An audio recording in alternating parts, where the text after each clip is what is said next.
thank you so much for doing this for us, to the business committee. If you want to be part of our business technology committee, please talk to one of us. Johnny's here, we have Jonathan Bergman, we have Dan Latini, so many members of the technology. We meet on Zoom every other month. So if you guys want to be part of it, let us know, and you never know what topic or whatever we want to talk about next time. So without further ado, Lisa, thank you so much for being our guest speaker, for providing us all these insightful information. So thank you.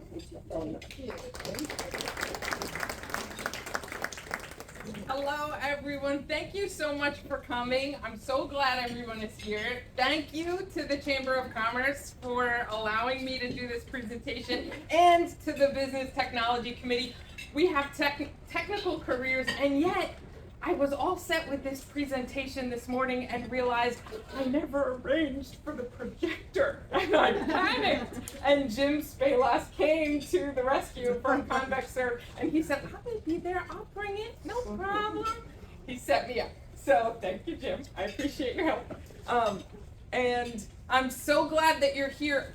Google Business Profile is a tool that Google provides for us for so many small businesses. Most small businesses qualify to have a Google Business Profile.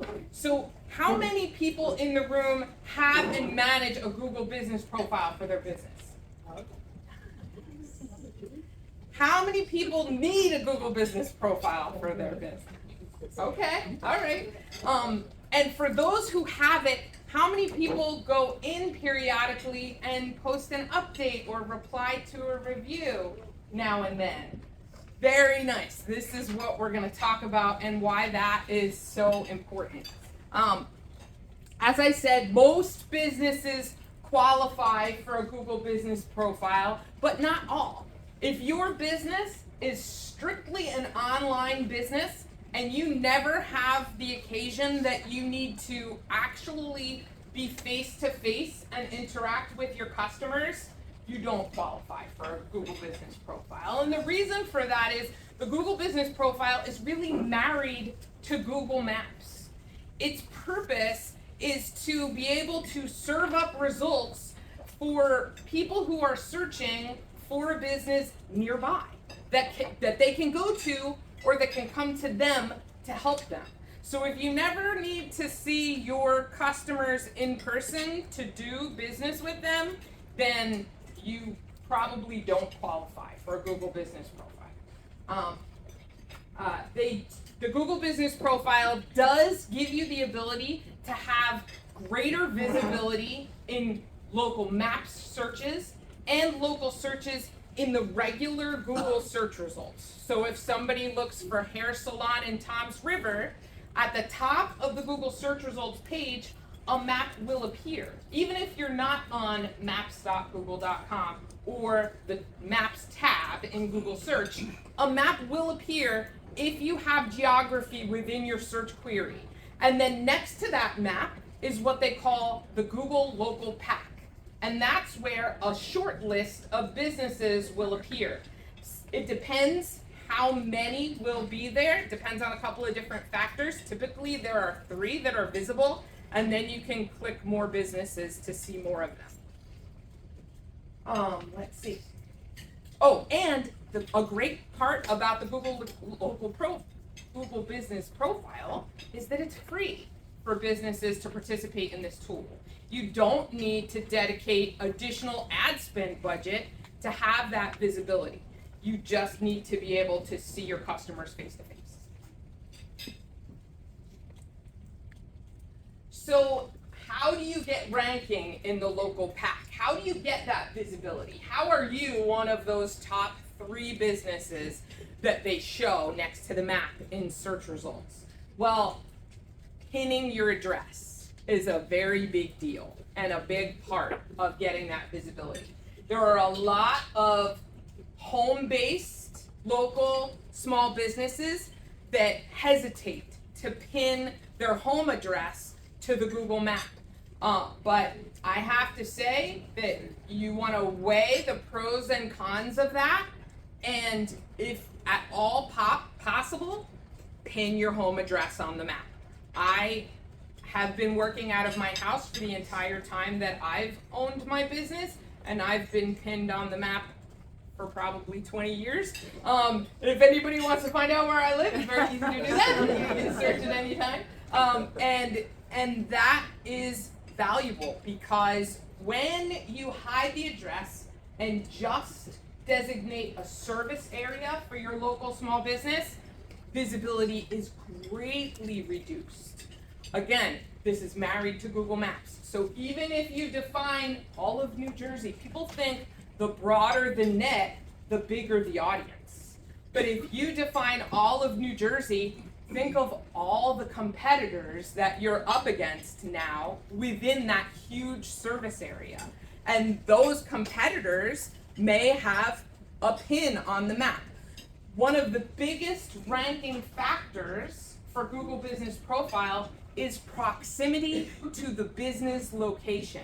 So the people within a very short distance of B2 Bistro location in Toms River are going to see this come up first in this very short location. It gets harder and harder to rank for that local visibility the further out away from your location they go. But if there's no pin and you just have a service area, that's kind of the least important as far as Google prioritizing who should be visible and who isn't.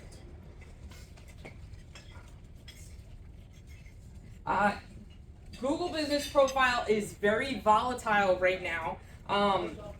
There's a lot of people trying to spam Google Maps, and have been for years. They try to set up locations with verified pins when they don't legitimately have a location in that spot.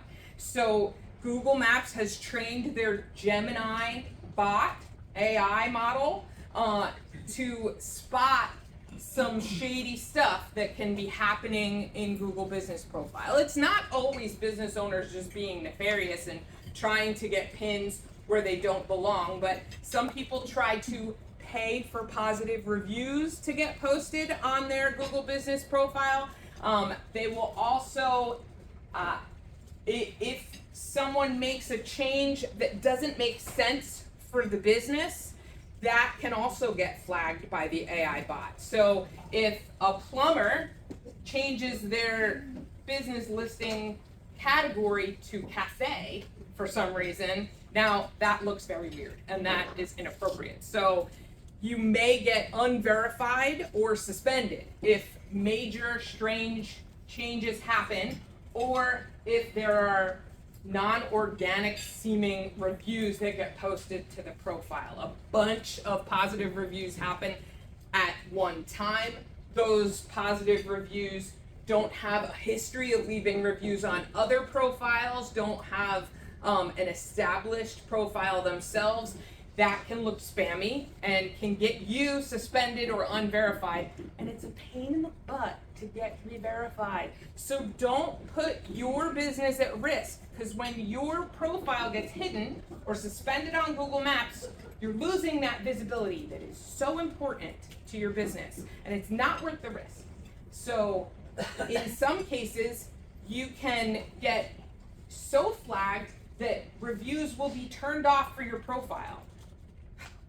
That is a shame, because you cannot get them turned back on. And you don't want that to happen. So you can contact Google. We'll get to how you can contact Google for support. But you want to follow their guidelines and try not to get on their bad side. Okay, so this is how you start with a Google Business Profile and get verified. You start at business.google.com and you just follow the prompts. The first thing they're going to ask you for is your business name. So what's in a name? When it comes to the Google Business Profile, you have to have consistent NAP, and that applies to local search across the board. NAP is name, address, phone. So whatever shows up on your Google Business Profile, you want it to show up exactly the same way on your website and in all the business listings that you have across the web, including your listing on the Chamber of Commerce website, or in the Yellow Pages website, or any other kind of business listings that appear for you. Some agencies play games, some business owners play games, and they put other keywords in the name of their business so that they try and come up higher. But unless you've done a DBA with those additional words, and that is the string of characters that you're using as the name of your business every single place that you apply online, it is not a good idea. That consistent NAP applies to all your listings. So there are some businesses who have multiple locations, and they say, should I have my business listing be exactly, the name of my business be exactly the same on multiple Google business profiles at these different locations? Yes, you should. When you search for McDonald's in Lacey, or you search for Home Depot in Lenoka Harbor, when you see their Google business profile comes up, it says Home Depot. It doesn't say Home Depot, Lenoka Harbor. That's best practice. You just use the name of your business as it appears in all the references to you across the web, even if you have multiple locations for your business. Oh, and if you have, I've run into this recently and I didn't realize this was a thing, you have to match, if you have permanent signage at your business location, your business profile name needs to match that signage exactly. So this makes the most impact if you have to re-verify your profile, or if during your verification process you have to do a video verification, and we'll get to that later. But they want to see your signage, and it doesn't matter what you registered with the county or the state or what's on your LLC paperwork or it doesn't matter if your signage says something different. It has to match the sign, and that's because it's married to Google Maps. So they don't want to confuse your visitors. They don't want to confuse their users. If someone is looking for something on the map, they want to be able to find that thing. Because of search, it has to match the sign. So a DBA might make sense doing business as, but that's what you're gonna run into if you have permanent signage. So when you go into the get started and you put in your business name, you've decided to put in your business name, now the next steps are choose your business type. You want to select all that apply. So this is a tricky spot. If you just check online retail, they'll say thanks, but you don't qualify for a Google business profile because you don't see your customers in person. Okay, so local store, you see your customers in person, definitely. You qualify for a Google business profile. And you can also select that you're a service-based business because you might have an office, but then you also might go somewhere go to your customer's location to deliver services. So you can actually check both of those things. You enter a business category. This can change later. This isn't gonna make or break you right now during the setup process, but you're gonna wanna find the category that makes the most sense for you. What is the main category, the primary category for your business? Then you can add secondary categories later, and you probably qualify for more than just one category. And you want to pick all the ones that would actually apply to you because that gives you an opportunity for greater visibility. But pick one right now. Before you've started this process, you can do some map searches and see what your competitors are using as their primary category. And that can help you to decide what you should choose. There are a couple of ways to do that. There are extensions, where the heck is it? There's Chrome browser extensions that help you to see the categories that your competitors are using. So without these Chrome browser extensions, on Google Maps, you'll be able to see their primary category. But with these browser extensions, you'll be able to see all the categories that they've picked, the secondary ones too. So it's a good idea to use these. They're free Chrome browser extensions. One is called Phantom, and you can get there from phantomlocal.com, and I'll send you guys my notes. And the other one is gmbeverywhere.com. And you can add those to your browser, and then you can kind of get a sneak peek in what your competition's doing. Okay, so we're still following the prompts and trying to get verified here. So where do you serve your customers? This is optional, so that's where you would kind of put your service area information. Of course, I recommend getting that pin on the map, but if you also service customers in areas that are kind of a distance from your pin, it's a good idea to put those locations there. County or town-wide locations can go there. And then what contact details do you want to show your customers? It's asking for phone number and website. So this is important. Every business that has a Google Business Profile should have a unique phone number. And if you need a business phone number, Jonathan Bergman can help you out. So the reason that's important is because a physical business address can be shared by multiple businesses. Think of an office building. Think of a high-rise. Everybody has the same address, different suite numbers, but the same address. The physical location is not as crucial to distinguish you as the phone number. What we don't want to see is multiple businesses run out of the same office.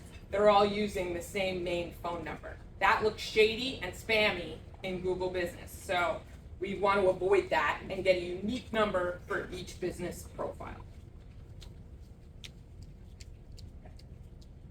Best chance for smooth verification. This is where my heart rate starts to go up a little bit, because you never know how it's going to go. You're going to want to put in the physical street address. Now, when I'm verifying a business, I want to see what Google says the street address is, because it's not always the same as the mailing address or what your street sign says. US 9 is also Route 9, it's also Highway 9, it's also Atlantic City Boulevard. So you're going to want to look up your address in Google Maps and see how Google defines that address. And then that's what you're going to put in here. You cannot use a P.O. box. In some cases, people have in the past gotten away with doing things like getting a UPS store box, because that shows up as a street address. But then if you need to re-verify, or if verification gets complicated and you have to do videos and things like that, why do you want to mess around? Like, you should have a location if you're going to do this. The address bar,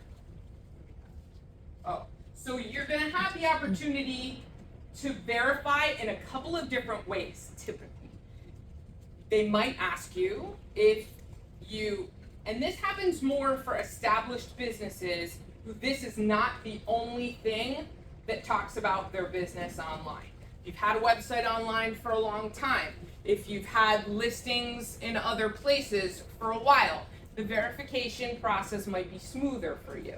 If this is the first time Google is hearing about your business, they might jump right to the video verification, because they don't know you at all and they can't find any reference to you online. But if you've been around for a while, you might have the option to get a text or a phone call from Google to verify your listing. If this is an option, you can't have an automated service that says, for extension 1, press this. For extension 2, press this. Because they want to call you with a code, and it's an automated call, and you have to be there to pick it up to get the code, or get a code texted to you. So if you have the opportunity to do that, that's what we had to do for the Ocean County Career Center. I worked with them on their verification. They have an automated system, and Diana was able to get in touch with the person who does their phones for them and turn off that system for the period of time where we did this verification. She got the code, we turned it back on. No sweat. If you have to do the video verification, that's a little tricky, but not impossible. but they may make you jump through many, many hoops. Do not give up. Keep going and do what they ask you to do. Video verification is not something that you can go, oh, I'll tape it later, or I'll edit it on my phone. They want it all done in one take. It will happen within their system. So when you get the option to do video verification, it'll say start now or take your video now. And you're gonna hit that button, but plan it out a little bit before you do it. Go read what's required to be in the video. It's a 2-minute time limit, but if you use that whole 2 minutes, it may not upload, because that will end up being a very big file. It depends on your Wi-Fi connection. I would keep it under 1:30. That's when people have the most success, when it's under 1:30 seconds. You will likely be prompted to start outside of the business and video the signage, video the surrounding businesses, and the pan can be like that, just to show Google what businesses are around you so they can kind of orient you on the map. Then you approach your business, you unlock the door, you go inside the business, you show them employee-only areas, you show them your workspace. And I typically end, though they don't ask for this, and this is not ever something that's going to be a forward-facing video. Your potential customers, the public, will not see this video. This is strictly for verification purposes, and Google will delete it out of their information when it's done. So what I do is I end with official paperwork that connects the business to the address. So if you have a lease agreement or a utility bill or something that says the name of your business and the address, that's a beautiful way to end the video. And then submit. It will take a couple of days for Google to review the video, and it may get denied. And then you have to do it again. And it may get denied. And then you have to do it again. And then they may say, we'd like to do a video verification chat with a live Google representative. Cool, let's do that. But you have to do that from the business location, and then you just follow their instructions. Will be basically just what I told you, to film that. They want you to film while you're on the phone with them. And it all happens in one take, and it happens within their system. So they're gonna ask that you have Google Meet installed on your phone, and it will be one of those connections where they'll ask you to do these things. They'll be recording the call, and then after that, they will get in touch with you via email if they need any additional information.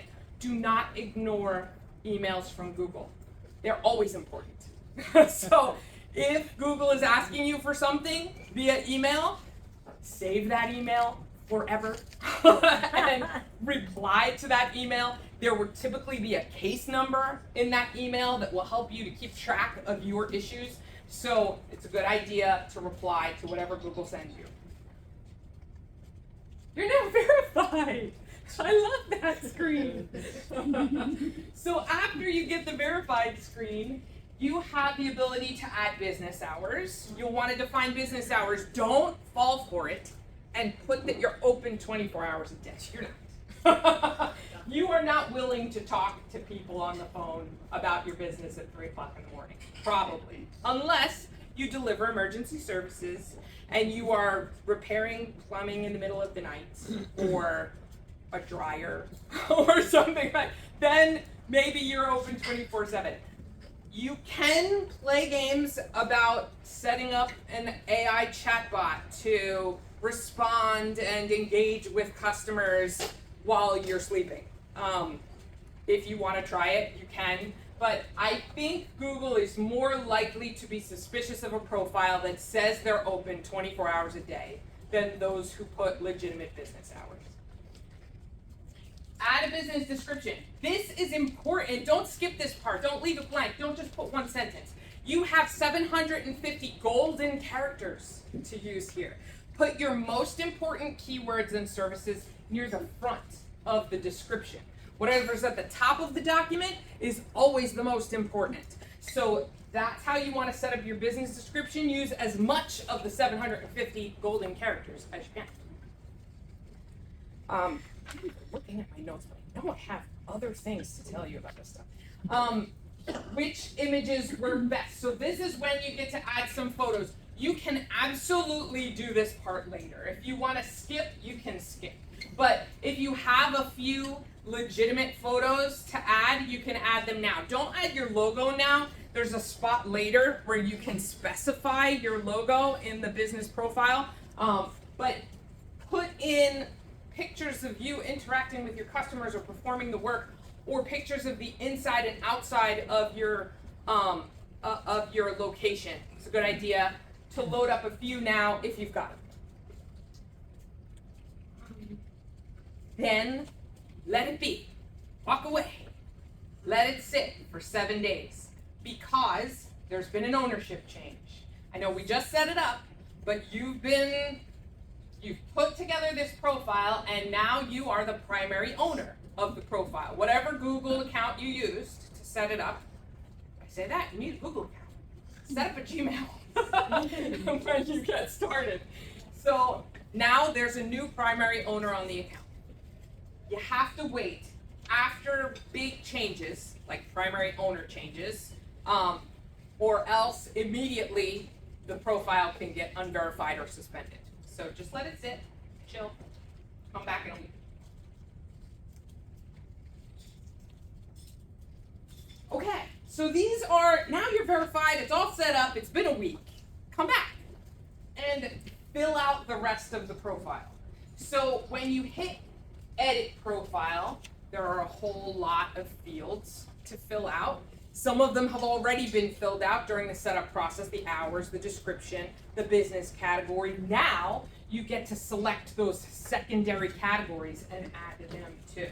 I don't tend to activate the chat, but you can. That allows people to send messages and questions to you immediately, but I am not always able to immediately answer chats from potential customers, so I don't even activate that option because I don't want to let anybody down. More or special hours, I don't tend to take advantage of those that much myself either, or for my clients. However, if you have a location where the location is only open for this many hours or closed on these days, but you offer delivery or repair services during other times, that's when those special hours make sense. Bookings, you have the ability to add a URL to a booking page. So if you have something embedded on your website to book appointments, you can link to that page directly on your website, or if you're using a service like Calendly and you have a booking calendar page specified in one of those, you can use that link. It makes it easier for people. Products and Q&A. Q&A is an excellent opportunity because it allows you to have more local SEO injected into your profile. Either visitors, potential customers, can come and post a question and then you can answer it, or you can post the questions yourself.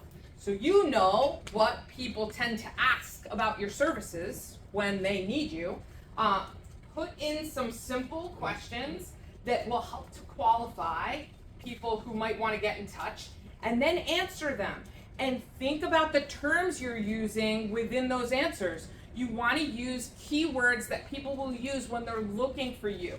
This is what SEO means. You have to think like a search engine.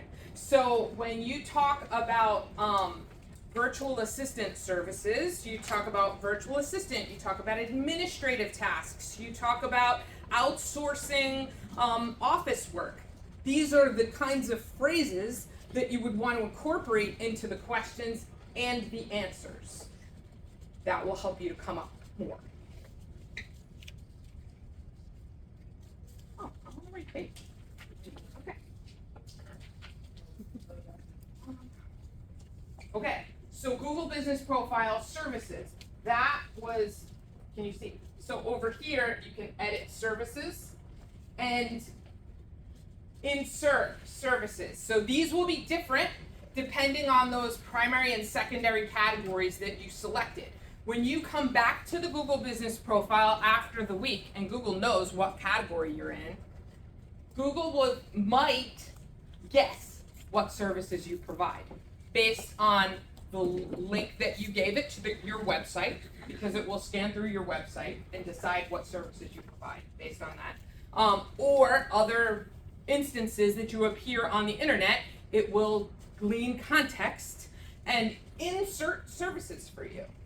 And then you have to accept them, even if they're garbage, because Google doesn't always get it right. So some of them will be very appropriate. Lawn care, lawn mowing, hedge trimming, tree trimming.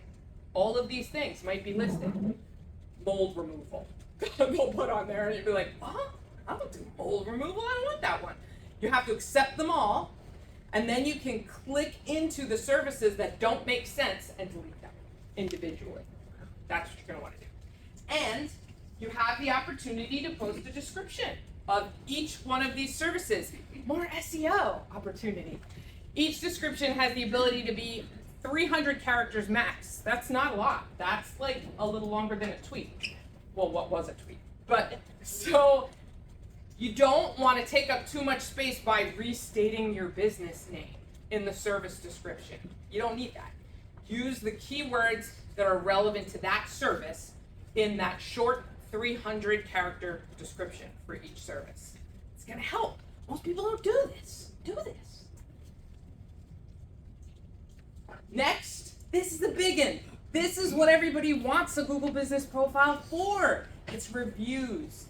And you have to ask everyone. Ask everyone every time. Make it part of your process of delivering service and doing business is following up to ask for reviews. Pretend it's a collection. How many can you possibly get? Dan kicks butt at this. I was just about to say, those reviews look familiar. Yes, they do. And he is building these over time, and his numbers are going up like crazy within the year. He's got 138 as of yesterday, dude. That's great. So make sure you're asking, and when folks post them, you can grab your direct review link right from your Google Business Profile. Get back to that page. Here, ask for reviews. When you click this button, it's going to give you a short link. You share that either via text or email or bless you. You can carry around a clipboard with a QR code on it. Here, if I did a great job today, please scan this and help out my business. So you're going to want to go in here once they get posted and hit reply. And reply as the business owner. Those replies are super important to Google. It shows that you're attentive and you're delivering great customer service. Even with over 100 5-star reviews, it's going to perform even better if you reply to them. And don't just reply to the good ones. Reply to all of them. You can't please everybody all of the time. And remember, this is forward facing. So if somebody's bitching and complaining about something that went down or something that they imagined went down, because that happens too, gather yourself, get it together, don't reply emotionally. Ask them to take the conversation offline. Come to our studio. I'd love to discuss this with you. Please call us directly. Here's our phone number. We would like to make this right. We're sorry that you felt this way or that you have this misunderstanding, but this is how we'd like to proceed. And direct them, because that shows potential customers that you're on top of it and that you're not like just pretending it didn't happen. Let's see. Ranking elements. So like I said before, proximity to physical location of the business is important because that's the way your Google Business Profile will appear when you're pinned on a Google map. The closer people are to your location, the more likely you're going to come up very high in those search results. But there are ways to come up outside of your immediate service area. So how many service businesses do we have in here that have ever heard of putting location service area pages on their website? Okay, yeah. So there are a lot of contractors who do this. You'll want to set those up however you set them up on your site, but you can integrate those with your Google Business Profile by setting them up as if they were products. So this is an example of a client that we work with who does epoxy flooring. We're using the product section of the Google Business Profile, but we're saying epoxy flooring in Barnegat, filling out the rest of the information, and then linking to that special service area page. That helps draw more attention to it. Profile permissions. Profile permissions are very important. As the business owner, I want all of you, the business owners, to be the primary owner of your Google Business Profile.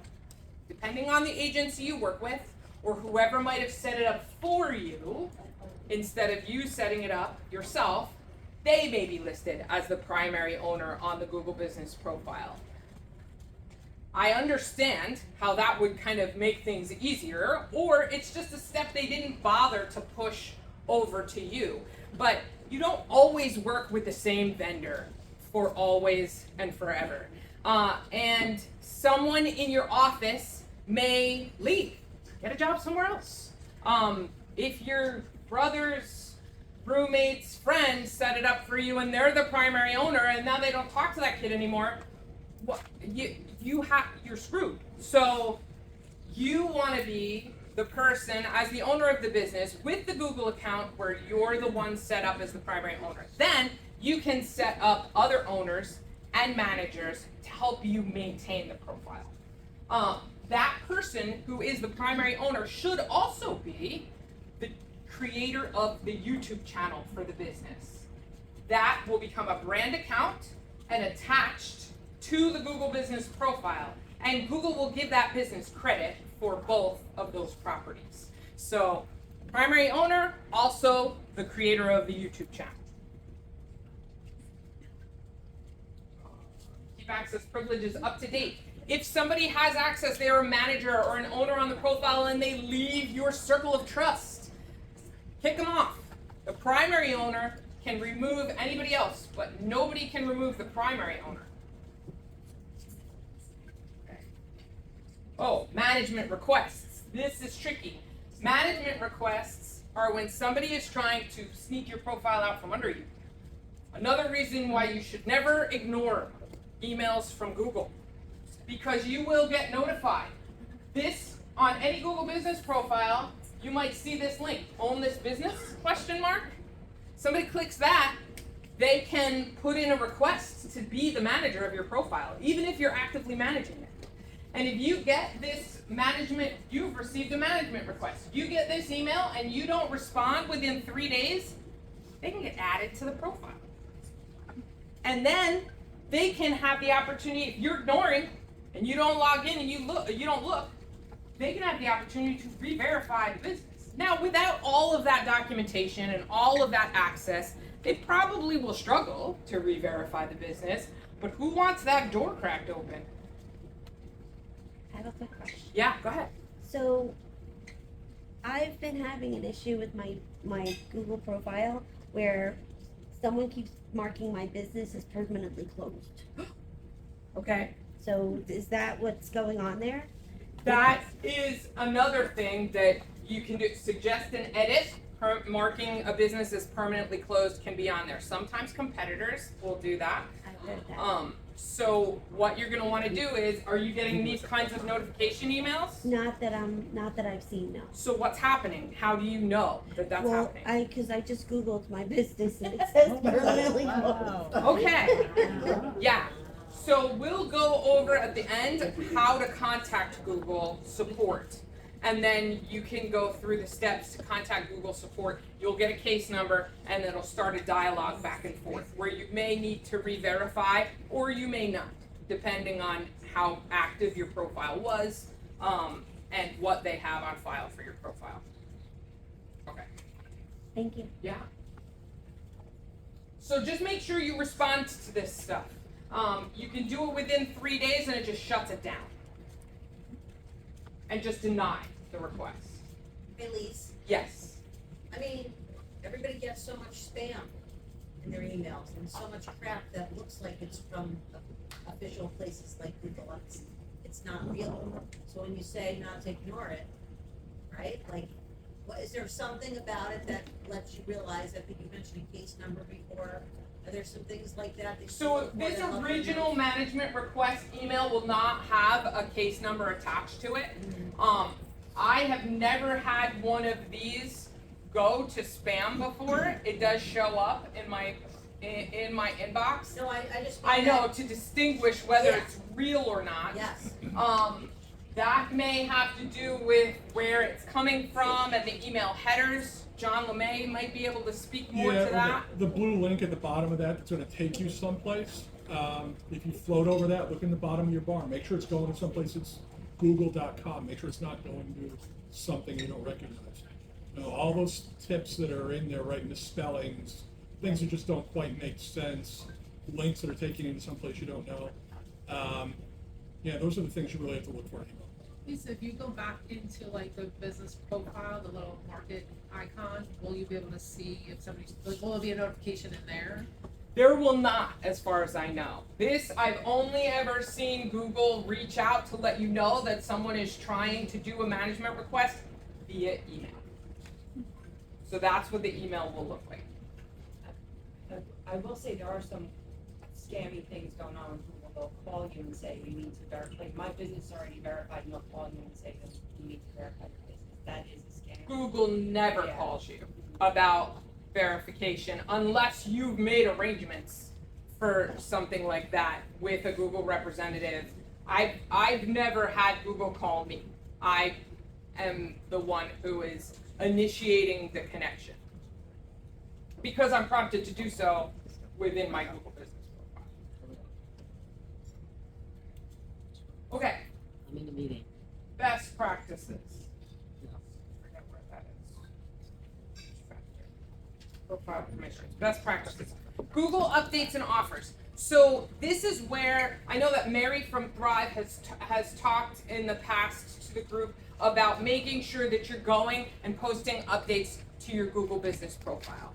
Whatever you would post on social media could make sense as a Google update. It's good to update the Google business profile frequently. And you can do that with a text caption. You can do that with an image or a video link. And you can add a learn more link at the bottom. You can do this weekly, you can do it daily if you wanted to. You don't end up with a lengthy feed of past posts that are visible to the public. They kind of get replaced, and you can see like the most recent 2 or 3 updates from the business. It's a good idea when you're posting that there are certain rules. You'll try to make a post and it will get rejected. Why the heck was it rejected? And it's probably because you put a phone number in the post. For some reason, in Google Updates, if you put a phone number, it'll get rejected. If you put a picture with a little too much skin, it'll get rejected. And I say that because I work with a massage therapy practice, and if there's just a little too schmancy looking, that it'll get booted. So just know that it's not something that you did technically wrong, it's the content that Google isn't jiving with. Let's see, what else? I got more. Service area.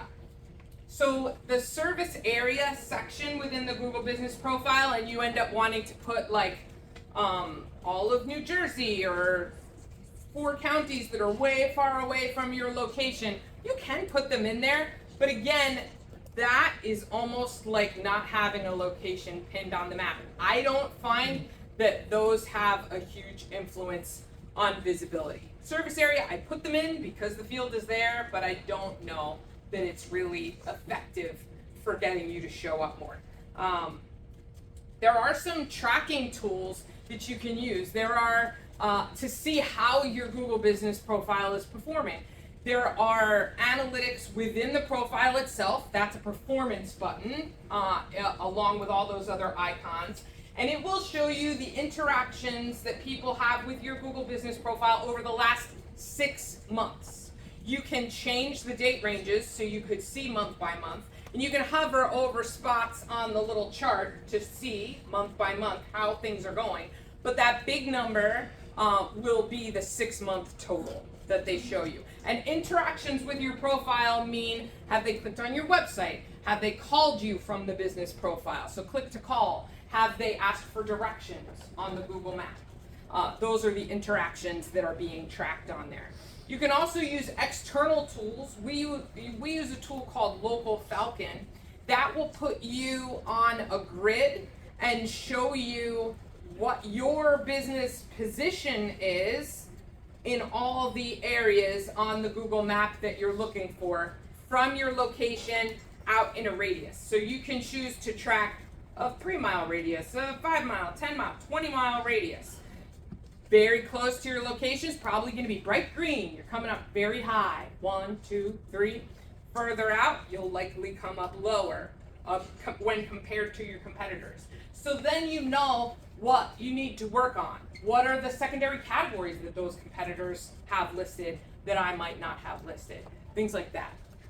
Those tracking tools are not free. They do have a paid subscription, but they're worth looking into if this is important to you. What was that called, where you can check your standing? Local Falcon is the tool that we use, but there are many local SEO trackers, I would call that. And you're looking for the map grid. So next, we're going to talk about contacting support. Sometimes, if you need to re-verify, if someone has posted a review that you would rather be removed because you know it's spam, and you've reported it as spam, but now you want to get in touch with Google because it's not coming off, or if reviews, recently Google had a glitch, and for many profiles, reviews disappeared. And there was a far lower number displaying than was actually posted to the profile. So when something weird happens, you want to contact help and support. You do that by going under these 3 dots next to the profile strength circle. 3 dots, go to help and support. Then you get to the next page, you scroll to the bottom, and you click contact us. And then you are faced with this form. And it asks you, there's a drop down here for me because I manage like 50 plus profiles. So you select the business that you're dealing with, and then you briefly describe the situation that you're having. And this will populate with a few different typical situations that Google has. And then you'll be able to click down through and get to contact options where you should be able to email Google. And that will give you another form asking for the specific details of the issue.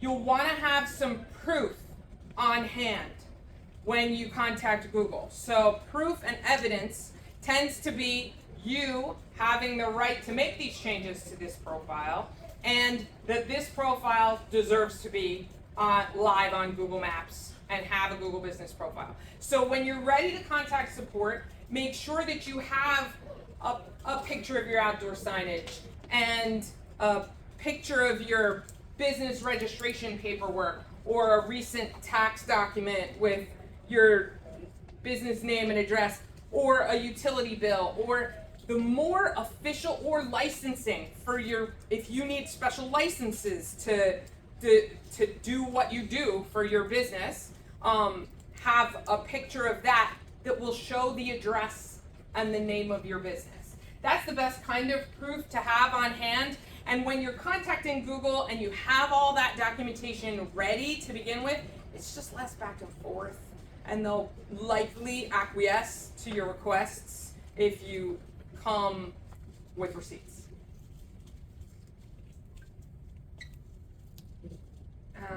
Email via online form, have supporting evidence ready. Oh, record your case number. So after you fill out that form and send it in, they will likely respond to you and say, we're working on it, here's your case number, and after you submit the form, you might even see your case number is immediately assigned to you. Just make a note of it so that you can refer to it moving forward. And these are some of the examples of the kind of proof that I would use when I'm contacting Google for a business. Business registration, lease agreement, photo of signage, utility bill. And that's what I've got for you today.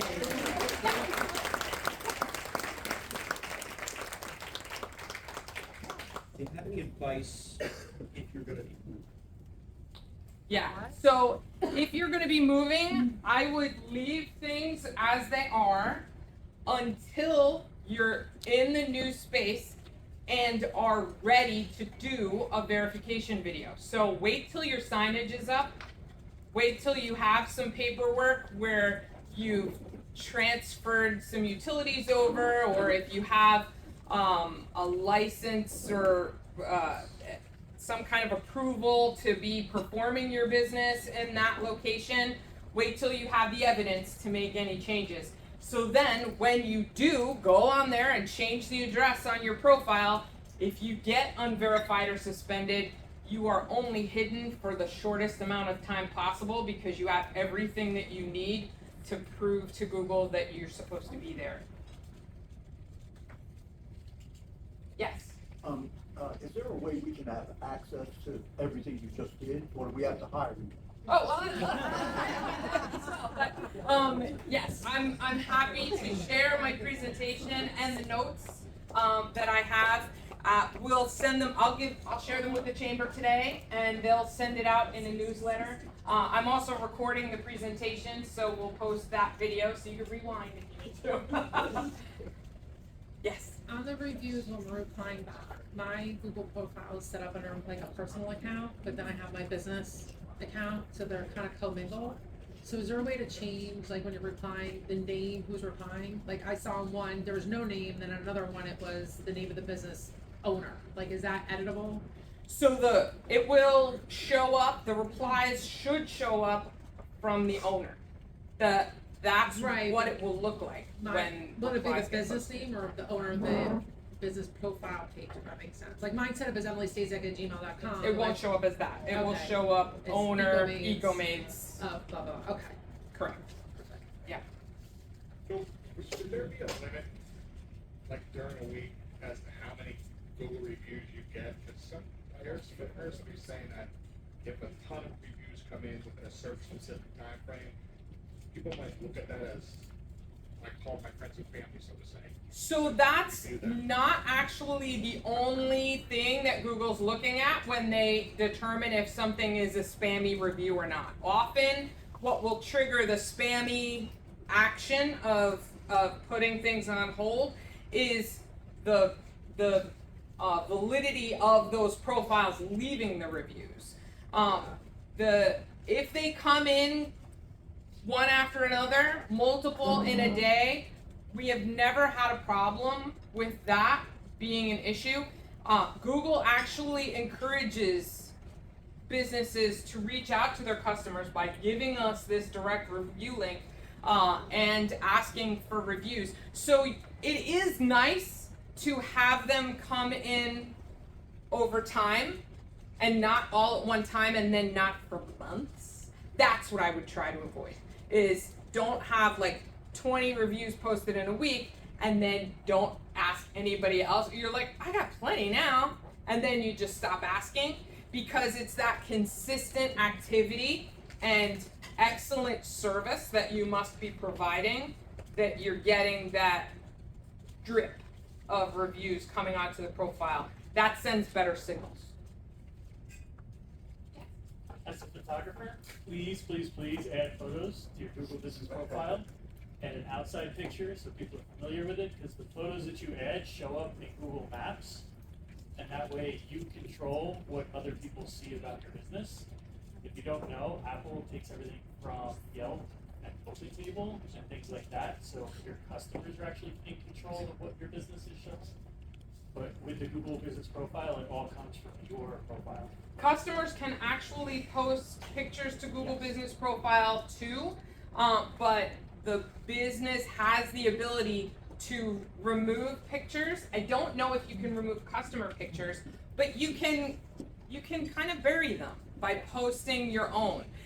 You can post stock photos to Google. They won't get rejected unless they're showing too much skin, but you want authentic pictures as often as possible. So pictures of your staff, pictures of yourself, pictures of your wrapped vehicle, pictures of your location, and you performing the work. Customers would be great. Or someone who does a great job with this is Celebration Creations, Stephanie Cofield. She's always got beautiful balloon installations at all these different events, and we're able to add those to her Google Business Profile frequently. So if you're taking any pictures of the work you do, post them on Google. Should you name the photo?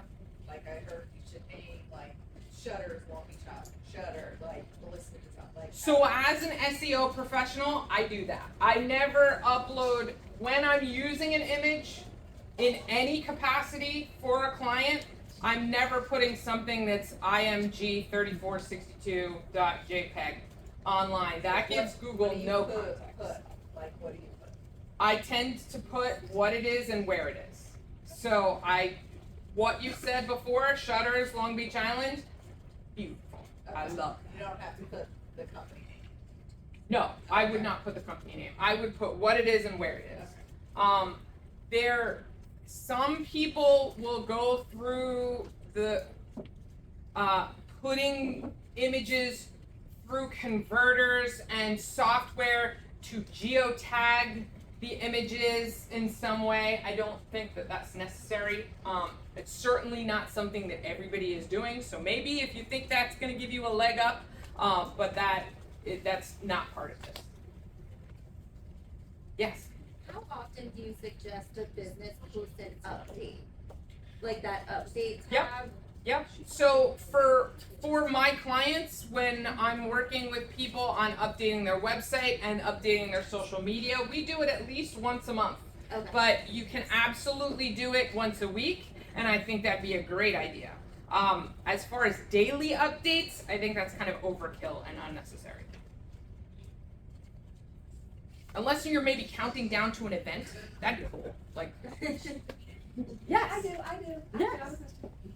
So you said it's proper practice if there's multiple locations to just have the one. Yes. So how does that work with Google reviews then? If you have a different manager of a location, or how does that work? That is a good question. I would say that Google reviews should be posted under the location, like share the Google review link of that profile with the customers of that location, and they should post those reviews to there. Like if I'm going to McDonald's in Lacey, I'm not going to leave my review on the Toms River McDonald's. I'm going to leave it on the Lacey profile. Right. But they just should be named the same the thing. name should be the same. Yes, So it shouldn't exactly. be like, it shouldn't say like McDonald's dash Lacey. Correct. Some people do that. Okay. Some people do that, and Okay, that's not Don't do that. correct. Okay, that's what I meant. Okay, but still have your own Google account. Yes. Okay. Yes. Gotcha. Thank you. That was You're welcome. I'm glad I got that. Yes. Just a quick question, when you said that you should wait and 7 days, where does that come up again? I couldn't remember. Okay, so that happens when there's major changes to the profile. Major changes are primary owner changes. Or whenever I add an owner to a business profile, I say, we're chilling out, we're not touching it for a week. And then we're gonna come back and we're gonna do what we need to do. Sometimes you need to change the status. Somebody who is an owner now is becoming the primary owner and vice versa. So if you make that change, you wait before you do anything else. If you needed to make a small change to the name of the business, you're the Pampered Spirit, and you just wanted to say Pampered Spirit, take out the, that's probably not gonna get you unverified, but I would wait after you do that. When you're first setting up the account. When you're first setting up the account, once you get that verified screen, I would wait. And then you can take action and make different changes to the profile. too many owner changes within that first week, you get booted. So, and by booted, I mean unverified or suspended. And then you have to go through contacting Google and waiting for them to reply and providing evidence and blah, blah. We want to avoid that. Yes.